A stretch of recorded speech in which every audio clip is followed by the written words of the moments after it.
बिस्मिल्लाहिर्रहमानिर्रहीम। अस्सलाम वालेकुम डियर स्टूडेंट्स। चैप्टर नंबर 5 आज हम स्टार्ट करेंगे और वो आपके साथ है मोशन के दूसरे टाइप मतलब रोटेशनल मोशन के बारे में।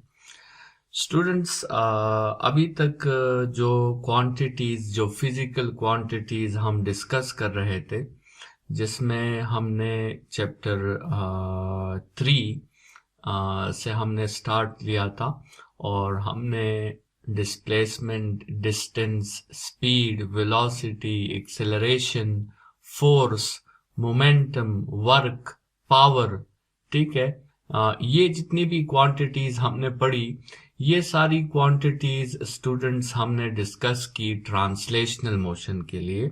और ये पूरा डोमेन जो हमारा था सारा का सारा ट्रांसलेशनल मोशन के बारे में था।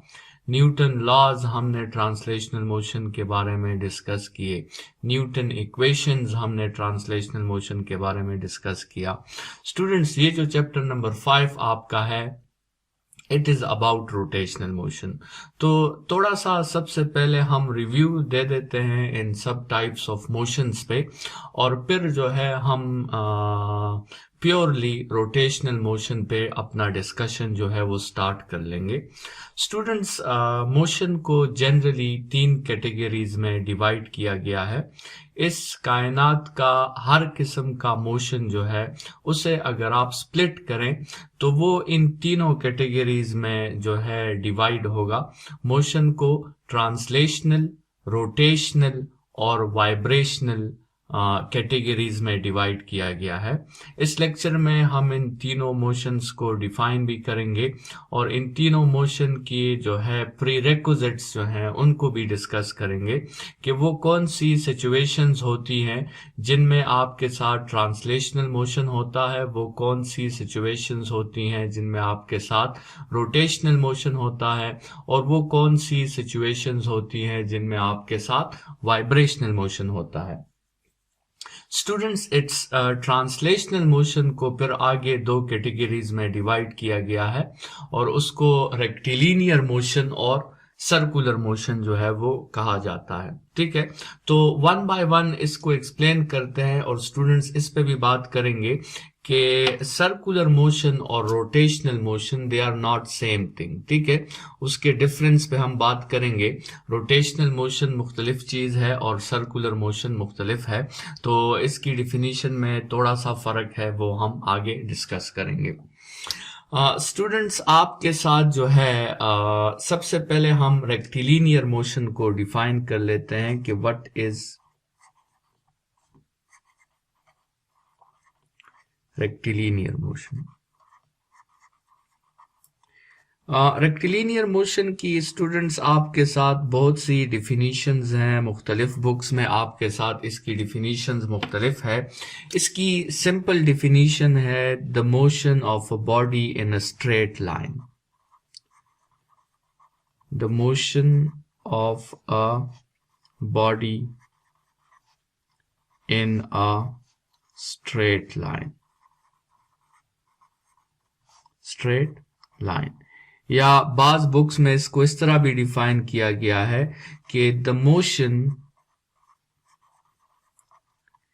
इन विच every point on the body covers the same displacement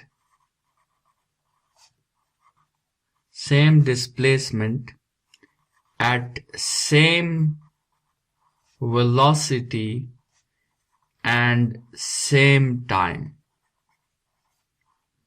ठीक है, एक ऐसा मोशन जिसमें बॉडी डिस्प्लेसमेंट कवर करे और बॉडी पे जितने भी पॉइंट्स हैं वो सारे के सारे सेम डिस्प्लेसमेंट कवर करें और उसकी वेलोसिटी भी सेम हो और सबका टाइम भी सेम हो, तो स्टूडेंट्स ऐसे मोशन को हम रेक्टिलिनियर मोशन कहते हैं। फॉर एग्जाम्पल, आपके साथ लेट सपोज ये एक बॉडी है और इस बॉडी पे आप 2 पॉइंट्स कंसिडर कर लें। पॉइंट ए और पॉइंट बी, और इस बॉडी को आप इस तरह डिस्प्लेस करें, लेट्स सपोज, और आप इस बॉडी को एक न्यू पोजीशन दे दें, लेट्स सपोज, और ये पॉइंट ए उस पे यहां पे होगा और पॉइंट बी उस पे यहां पे होगा। तो स्टूडेंट्स अगर आप देखें इस बॉडी पर जो ये पॉइंट है, इसने जो डिस्टेंस कवर किया है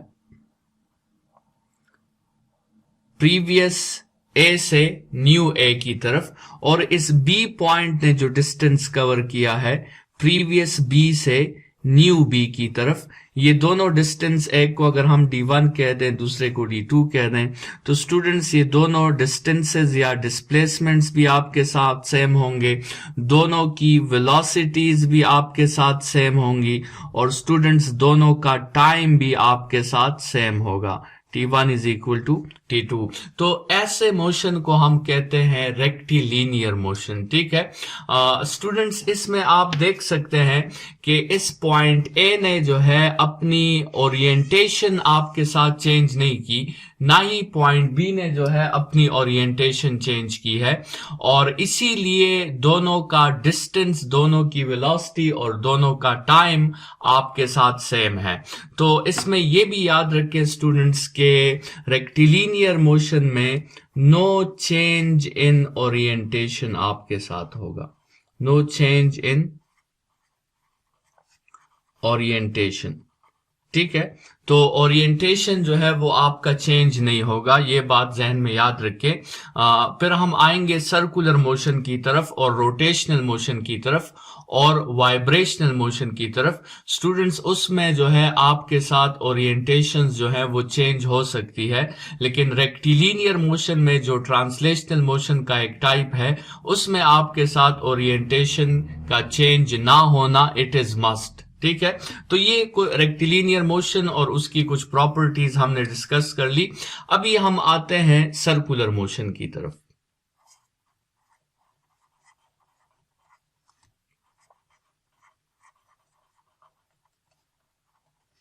तो स्टूडेंट सर्कुलर मोशन जो है वो हम इस तरह डिफाइन कर सकते हैं कि the motion of a body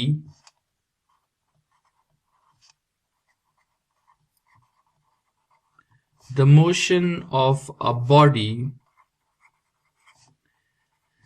in such a way that its distance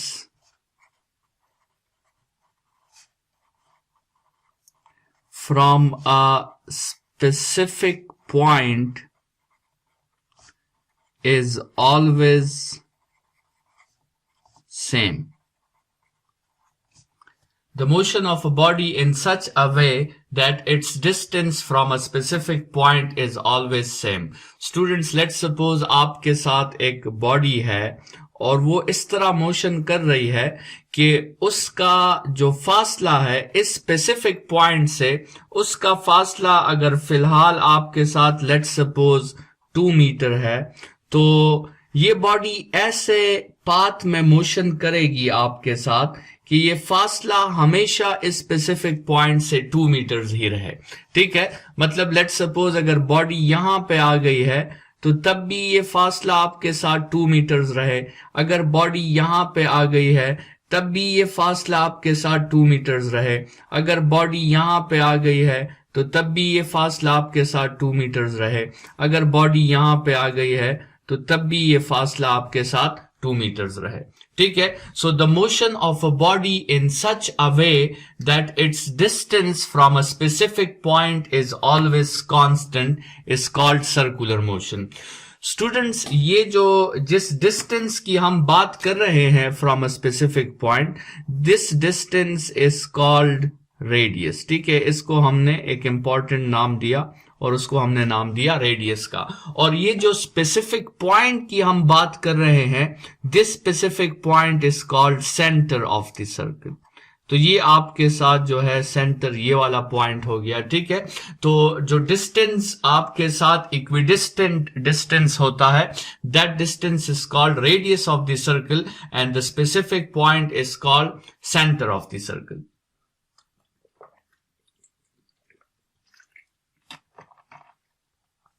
ji students, so this is circular motion. फिर इस सर्कुलर मोशन को स्टूडेंट्स आप दो कैटेगरीज में डिवाइड कर सकते हो। एक को आप कह सकते हो यूनिफॉर्म सर्कुलर मोशन और एक को आप कह सकते हो एक्सेलरेटेड सर्कुलर मोशन। जिस तरह आपको याद है स्टूडेंट्स कि हम जब न्यूटन फर्स्ट लॉ डिस्कस कर रहे थे तो वहां पे हमने लीनियर मोशन की भी दो कैटेगरीज निकाली थी। एक को हमने कहा था यूनिफॉर्म लीनियर मोशन और एक को हमने कहा था एक्सेलरेटेड लीनियर मोशन। ठीक है, तो इसी तरह हम सर्कुलर मोशन की भी दो कैटेगरीज निकाल सकते हैं, यूनिफॉर्म सर्कुलर मोशन और एक्सेलरेटेड सर्कुलर मोशन। बहरहाल स्टूडेंट्स रोटेशनल मोशन की तरफ बढ़ते हैं और इसे डिफाइन करते हैं और यहां पे देखते हैं कि रोटेशनल मोशन और सर्कुलर मोशन में वो प्रोमिनेंट डिफरेंस क्या है। कब आप किसी मोशन को सर्कुलर मोशन कहोगे और कब आप किसी मोशन को रोटेशनल मोशन कहोगे। तो आते हैं और डिफाइन करते हैं कि व्हाट इज रोटेशनल मोशन।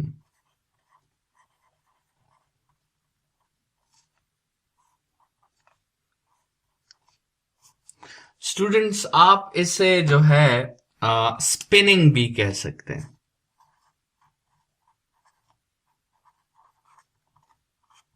ठीक है, आपको शायद इस वर्ड से ही इस रोटेशनल मोशन की डिफिनीशन क्लियर हो गई हो और इसको हम इस तरह डिफाइन करेंगे कि द सर्कुलर मोशन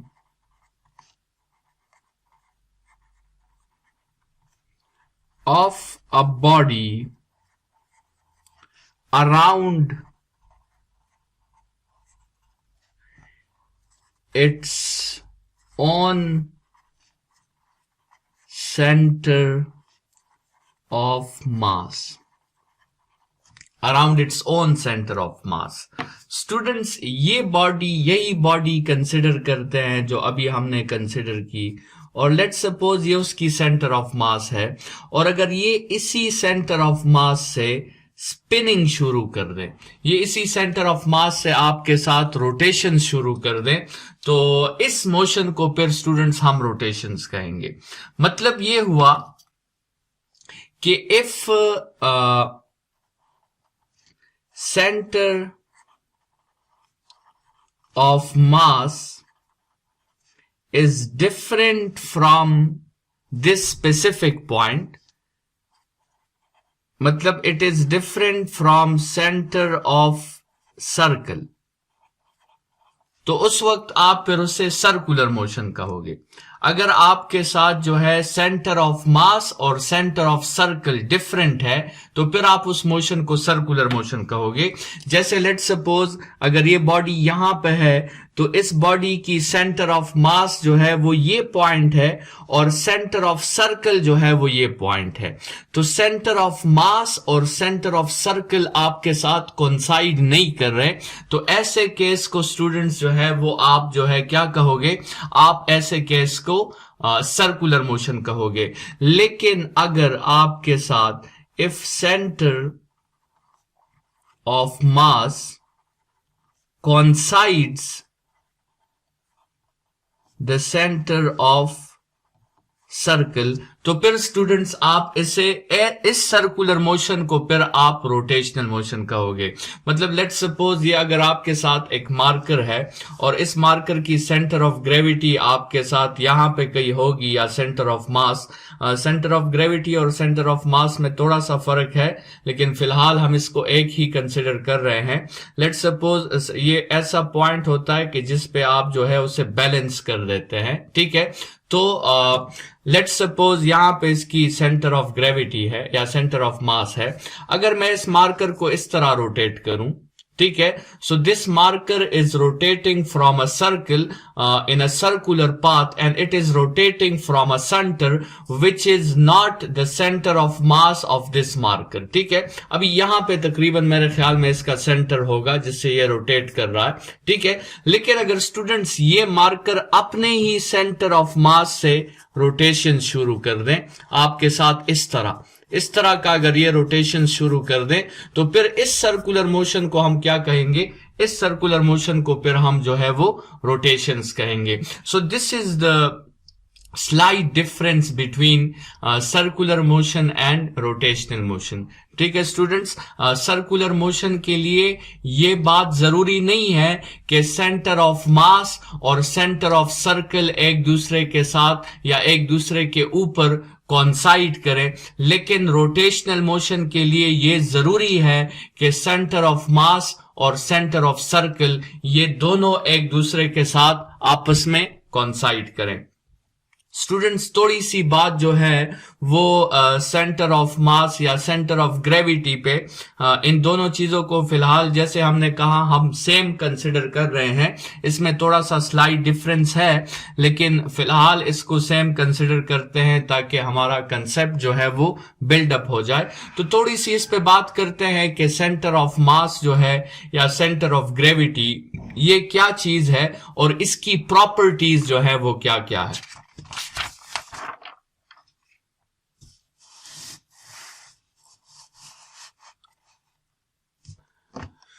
तो स्टूडेंट्स बात करते हैं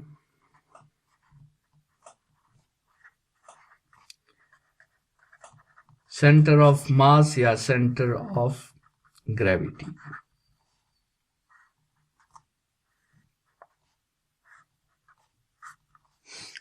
सेंटर ऑफ मास या सेंटर ऑफ ग्रेविटी की पहली प्रॉपर्टी जो है वो आपके साथ ये है कि we can balance a body from this point। अगर हम चाहें तो हम किसी बॉडी को इस पॉइंट से अगर बैलेंस करें तो हम इसको बैलेंस कर सकते हैं और ये कंप्लीटली आपके साथ ये बॉडी इक्विलिब्रियम में आ जाएगी अगर हम इसको इस पॉइंट से बैलेंस कर दें। किसी भी दूसरे फोर्स की जरूरत हमें नहीं अप्लाई करनी होगी और इसी एक ही फोर्स पर जो हम इसकी सेंटर ऑफ ग्रेविटी या सेंटर ऑफ मास पर अप्लाई कर रहे हैं, उसी एक ही फोर्स की वजह से आपके साथ जो है ये पूरा सेटअप, अगर उसी पॉइंट पे हम उसे बैलेंस करना चाहें जिस पॉइंट पे उसकी सेंटर ऑफ ग्रेविटी है, तो हम उसको बैलेंस कर सकते हैं और आपके साथ वो बॉडी कंप्लीटली किस में आ जाएगी? वो बॉडी आपके साथ कंप्लीटली इक्विलिब्रियम में आ जाएगी। और ऐसा क्यों है? ऐसा आपके साथ इसलिए है क्योंकि ये वो पॉइंट है जिस पे हम कहते हैं कि the whole weight of the body appears to act. The whole weight of the body appears to act. ठीक है, ये एक ऐसा पॉइंट है जिस पे हमें लगता है कि उस बॉडी का सारा वेट जो है वो उसी पॉइंट पे एक्ट करता है। स्टूडेंट्स, इस प्रॉपर्टी को जरा समझने की कोशिश करते हैं। लेट्स सपोज आपके साथ ये एक रॉड है और ये इसकी सेंटर ऑफ ग्रेविटी है। ठीक है, तो स्टूडेंट्स अगर हम इसको इस पॉइंट से पिवट कर दें, हम इसको इस पॉइंट से सपोर्ट कर दें, तो स्टूडेंट्स बहुत लॉजिकल है कि आपके साथ ये रॉड जो है इस तरफ रोटेट होगा और ये रॉड इक्विलिब्रियम में नहीं होगा। इस रॉड पर आपके साथ टॉर्क अप्लाई होगा, इस रॉड में आपके साथ टर्निंग इफेक्ट आएगी और हम इस रॉड को इस पॉइंट पर इक्विलिब्रियम में नहीं ला सकते। स्टूडेंट्स, अगर इसी रॉड को जिसकी सेंटर ऑफ ग्रेविटी यहां पे है, अगर हम इसको यहां से पिवट करें, यहां से सपोर्ट करें, तो वही बात आपकी वही एक्सप्लेनेशन यूज होगी। ये तब भी इक्विलिब्रियम में नहीं आएगा, इस पे टॉर्क अप्लाई होगा, इसमें टर्निंग इफेक्ट अप्लाई होगा। स्टूडेंट्स, ये तब ही इक्विलिब्रियम में आ सकता है कि आप इसको इसकी सेंटर ऑफ ग्रेविटी से क्या कर दो, इसकी सेंटर ऑफ ग्रेविटी वाले पॉइंट से अगर आप इसे पिवट करोगे तो स्टूडेंट्स ये रॉड आपके साथ बैलेंस हो जाएगा, ये रॉड आपके साथ इक्विलिब्रियम में आ जाएगा.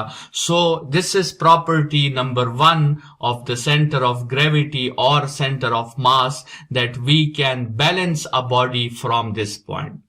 ठीक है स्टूडेंट्स. अच्छा, इसकी दूसरी प्रॉपर्टी ये है कि when ever a body is in equilibrium, जब भी एक बॉडी आपके साथ इक्विलिब्रियम में होगी उस वक्त the centre of gravity, the centre of gravity is exactly above or below suspension point.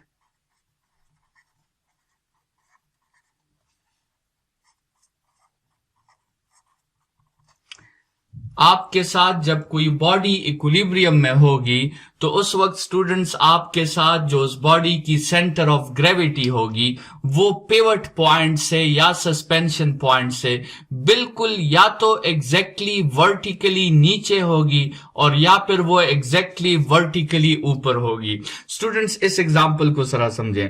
Let's suppose आपके साथ ये एक रॉड है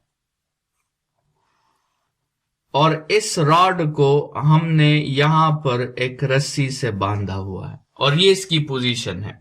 अच्छा स्टूडेंट्स, एक दूसरा रॉड है, उसको हमने रस्सी से इस तरह बांधा हुआ है.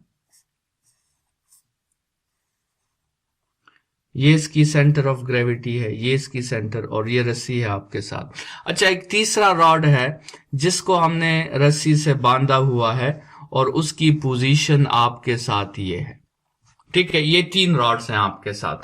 अच्छा, दीज आर सस्पेंशन पॉइंट्स. ये जो है पॉइंट ए, यहां पे ये पॉइंट ए, यहां पे ये पॉइंट ए, ये सस्पेंशन पॉइंट्स हैं. स्टूडेंट्स, इनमें से कौन सा केस आपके साथ इक्विलिब्रियम में होगा और कौन सा केस इक्विलिब्रियम में नहीं होगा, आप बहुत जो है लॉजिकली बता सकते हैं कि this case is in equilibrium और ये दोनों केसेस इक्विलिब्रियम में नहीं है.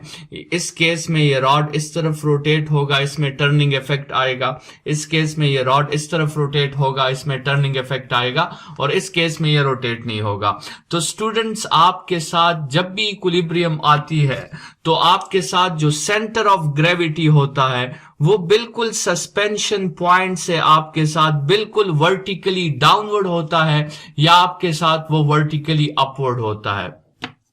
स्टूडेंट्स, ये हुई आपके साथ प्रॉपर्टी नंबर 2. प्रॉपर्टी नंबर 3 जो है स्टूडेंट्स ये है कि आपके साथ जरूरी नहीं कि this point is not always inside the body. ये पॉइंट आपके साथ बॉडी से बाहर भी हो सकता है. ठीक है स्टूडेंट्स, मतलब ये जरूरी नहीं कि ये पॉइंट बॉडी के अंदर हो. लेट्स सपोज आपके साथ स्टूडेंट्स एक रिंग है और उस रिंग को हमने हॉरिजेंटली जो है वो लेट्स सपोज ये एक हॉरिजेंटली हमने एक रिंग रखा हुआ है जिस तरह आपको ये नजर आ रहा है. ठीक है, ये एक हॉरिजेंटल रिंग है. स्टूडेंट्स, अगर हम इस रिंग को सपोर्ट करना चाहें तो इस बॉडी के, इस रिंग के इंटरनल किसी भी पॉइंट से हम इसे सपोर्ट नहीं कर सकते. ये रिंग आपके साथ टॉपल हो जाएगा, ये गिर जाएगा. इसको सपोर्ट करने के लिए स्टूडेंट्स हमने इसको यहां से सपोर्ट करना होगा, बिल्कुल दरमियान से. और हम क्या करेंगे कि लेट्स सपोज यहां से हम एक थ्रेड बांध लेंगे और यहां से भी हम एक थ्रेड बांध लेंगे और ये थ्रेड्स जिन पॉइंट्स पर इंटरसेक्शन करेंगे इन पॉइंट्स पर जो है अगर हम एक सपोर्ट दे दें तो ये रिंग आपके साथ जो है इक्विलिब्रियम में आ जाएगा। तो इसका मतलब ये हुआ कि यहां पर इस रिंग की जो सेंटर ऑफ ग्रेविटी है वो इस बॉडी से बाहर है, वो इस बॉडी के अंदर नहीं है। तो स्टूडेंट्स याद रखें कि जरूरी नहीं कि आपके साथ जो सेंटर ऑफ ग्रेविटी है वो हमेशा बॉडी के अंदर हो, वो बॉडी से बाहर भी हो सकती है। स्टूडेंट्स ये कुछ बातें हमने सेंटर ऑफ ग्रेविटी या सेंटर ऑफ मास पे कर ली ताकि आपका थोड़ा सा आइडिया डेवलप हो जाए। आखिर में जो हमारे साथ मोशन की टाइप है स्टूडेंट्स उसे हम कहते हैं vibrational motion.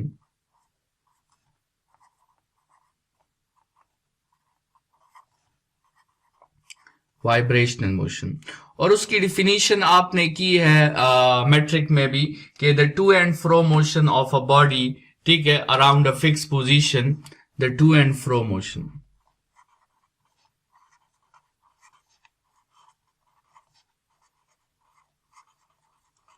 The to and fro motion of a body around a fixed position is called vibratory motion. Vibratory motion या ऑसिलेटरी मोशन को हम चैप्टर 7 में फिर डिटेल में डिस्कस करेंगे। जिस तरह ये चैप्टर 5 आपके साथ रोटेशनल मोशन के बारे में है, उसी तरह चैप्टर 7 हमारे साथ फिर वाइब्रेशनल मोशन के बारे में है। वहां पे हम इसको डिटेल में डिस्कस करेंगे। लेकिन फिलहाल मैं आपको एक ओवरव्यू दे देता हूं, एक रफ सा ओवरव्यू दे देता हूं कि वो कौन कौन से केसेस हैं जिसमें बॉडी ट्रांसलेशनल मोशन करेगी, वो कौन कौन से केसेस हैं जिसमें बॉडी आपके साथ रोटेशनल या सर्कुलर मोशन करेगी, और वो कौन कौन से केसेस हैं जिसमें बॉडी आपके साथ जो है वो वाइब्रेशनल मोशन करेगी।